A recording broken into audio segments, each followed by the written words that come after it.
कहानी की स्टार्टिंग में हमें एक लड़के को दिखाया जाता है जो कि एक लड़की को अपने पीठ पर ले जा रहा होता है और वो बोलता है कि तुम मर नहीं सकती, मैं तुम्हें बचा लूँगा, ये तुम्हारे बड़े भाई का वादा है। और फिर सीन शिफ्ट होता है और इस लड़के का नाम तांजीरो होता है जो कि शहर कोयला बेचने के लिए जा रहा होता है और उसके छोटे भाई भी उसके साथ जाने के लिए जिद करते हैं, लेकिन वो उनको समझा देता है और अकेले ही चला जाता है। रास्ते में उसकी बहन नजुको उसको मिलती है और फिर तांजीरो शहर पहुंच जाता है और चारकोल बेचने लगता है। ही उसके पास एक लड़का आता है और बोलता है, तांजीरो इसको सूंघ के बता दो कि इसे मैंने नहीं तोड़ा है। और तांजीरो उसको स्मेल करके बता देता है कि इसमें से बिल्ली की गंध आ रही है। और फिर वो लड़का बोलता है कि मैंने तो पहले ही बोला था कि मैंने ये नहीं तोड़ा है। और फिर रात हो जाती है और तांजीरो अपने घर वापस लौटने लगता है और रास्ते में उसको एक आदमी बोलता है कि तुमको रात में घर नहीं जाना चाहिए, तुम घर के अंदर आ जाओ, इसके पहले राक्षस आ जाएं। तांजीरो उसके घर आ जाता है और खाना खाने के बाद पूछता है कि यह राक्षस क्या होता है। राक्षस रात को आते हैं। फिर वो बताता है कि राक्षस रात को आते हैं और इंसानों को खा जाते हैं, इसलिए तुम्हारा रात को जाना ठीक नहीं था।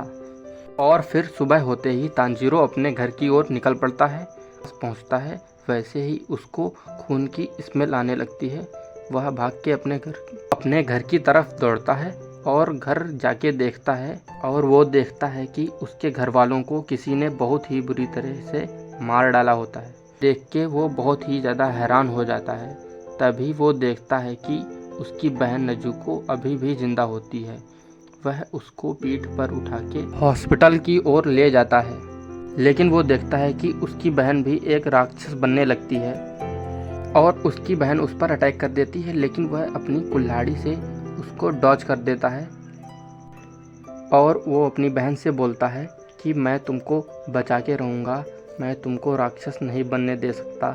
भी वहाँ पर एक और लड़का आ जाता है जो कि राक्षस पर हमला कर देता है, लेकिन तांजीरो उसको बचा लेता है। तांजीरो उस लड़के से बोलता है कि मेरी बहन को छोड़ दो, मेरी बहन कोई राक्षस नहीं है। लेकिन वो लड़का इसकी बहन को नहीं छोड़ता है और तांजीरो उस लड़के पर हमला कर देता है, पर वो लड़का तांजीरो के सिर पर मारकर उसको बेहोश कर देता है। फिर वो लड़का देखता है कि तांजीरो की कुल्हाड़ी उसके पास नहीं है। ही तांजीरो की कुल्हाड़ी उसके पास से गुजरकर एक पेड़ पर लगती है।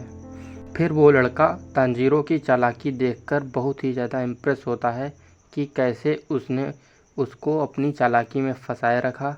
और फिर नजुको उस लड़के की पकड़ से छूट जाती है और वो अपने भाई तांजुको को बचाने लगती है।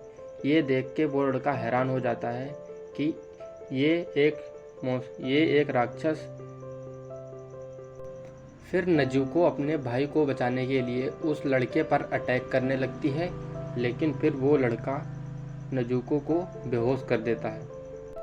वो लड़का तांजीरो से बोलता है कि तुम जल्दी से जल्दी माउंट सागिरी चले जाओ, वहाँ तुम्हें एक बूढ़ा आदमी मिलेगा। जब वो तुम्हें मिल जाए तब तुम उसको बोलना कि तुम्हें गीटोंग यांग ने भेजा है। और वो बोलता है कि याद रखना, तुम अपनी बहन को कभी भी धूप में मत ले जाना। और फिर हम देखते हैं कि तांजीरो अपने घर वालों को दफना के माउंट सागिरी की तरफ चल देता है।